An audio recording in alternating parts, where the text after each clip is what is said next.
বেড়া করা হয় নানা রকম ইলেকট্রোডস দিয়ে।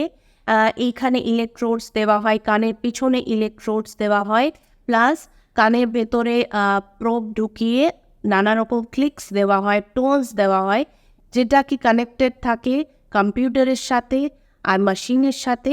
তো বেড়া মেশিন থেকে কম্পিউটারে নানা রকম ওয়েভ ফর্মস আসে, যেটা কি ওয়েভ ফর্মস ইন্টারপ্রেট করে বোঝা যায় বাচ্চা শুনতে পাচ্ছে কি না পাচ্ছি। এটাতে ওয়েভ ফর্মের টাইমিং দেখা হয়, অ্যাম্পলিটিউড দেখা হয়, ঠিক আছে, কতটা প্রমিনেন্ট ওয়েভ ফর্ম দেখা হয়, তারপরে বোঝা যায় বাচ্চা কতটা কম শুনছে। বেড়ার ওয়েভ ফর্মস দেখে এটাও বোঝা যায় যে বাচ্চার অডিটরি পাথওয়ে ঠিক করে কাজ করছে কিনা।